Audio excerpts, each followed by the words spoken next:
अब हर खबर पर होगी हमारी नजर।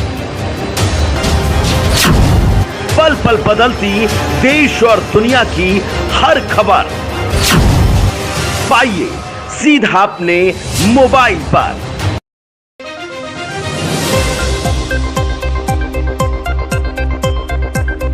देश विदेश में विख्यात उत्तराखंड की चारधाम यात्रा शुरू हो गई है। यात्रा शुरू होने से पहले ही केदारनाथ में बड़ा हादसा हो गया है, जिसमें हेलीकॉप्टर के पंखे की चपेट में आने से एक युवक की मौत हो गई है। इसको अखिल भारतीय अखाड़ा परिषद के अध्यक्ष महंत रविंद्र पुरी ने संकेत मानते हुए उत्तराखंड सरकार को सचेत किया है और कहा है यात्रा से पहले हुए इस हादसे से सरकार को सबक लेना चाहिए, क्योंकि ज्योतिष गणना के अनुसार 22 अप्रैल से गुरु चंडाल योग शुरू हुआ है।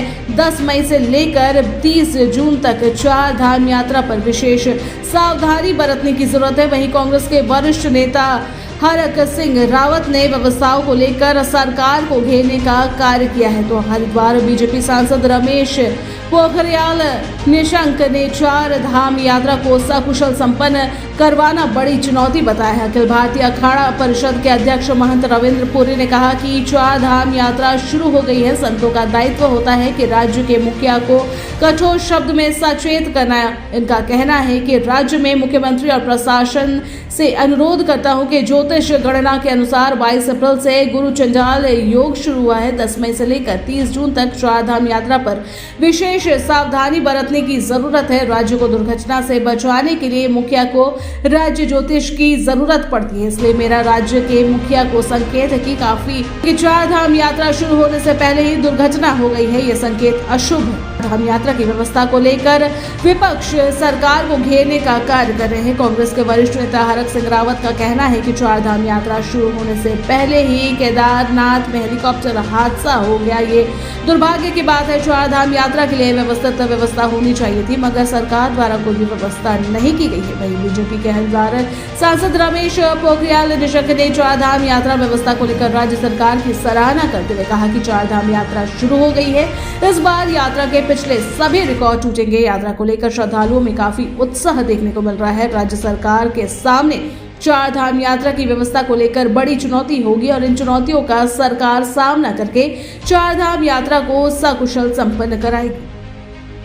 की चार धाम यात्रा शुरू हो गई है। मुझे लगता है कि शायद इस समय जो परिस्थिति है पीछे के सारे रिकॉर्ड तोड़ने की स्थिति है। लोगों में बहुत रुचि है। स्टेट गवर्नमेंट के सामने ये व्यवस्थाओं को लेकर के चुनौती होंगी, लेकिन इन चुनौतियों का वो पूरा मुकाबला भी कर रहे हैं। लोगों का सहयोग भी मिल रहा है। यात्रा बहुत अच्छी चलेगी, मुझे भरोसा है। चार धाम और देवभूमि का जो व्यवस्था के संबंध में है, तो हम तो संत हैं। हमारा काम है राजा को डायरेक्ट कोई भी कठोर शब्द है उसका उच्चारण करके उसको सचेत करना। फिर भी मैं यहाँ के शासन और प्रशासनिक अधिकारियों से अनुरोध करूंगा, ज्योतिषीय गणना के आधार पर 22 तारीख से गुरु चंडाल योग शुरू हुआ है। खास करके 10 मई से लेकर के 30 जून तक यात्रा में विशेष सावधानी रखी जाए।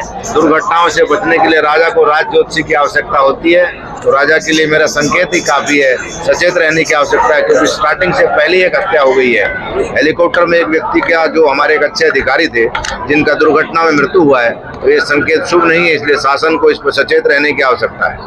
यह दुर्भाग्य है, हालांकि इन घटनाएं किसी की नहीं होती हैं, लेकिन जिस तरह केदारनाथ में दुर्भाग्यपूर्ण घटना हुई, 2 लोगों की यात्रा होने से पहले ही 2 लोग दम तोड़ दिया, और जिस तरह इस यात्रा के लिए एक व्यवस्थित व्यवस्था होनी चाहिए थी, वो व्यवस्था नहीं हो पाई। खबरों के लिए न्यूज़ लाइव 24/7 को लाइक और सब्सक्राइब करना ना भूलें।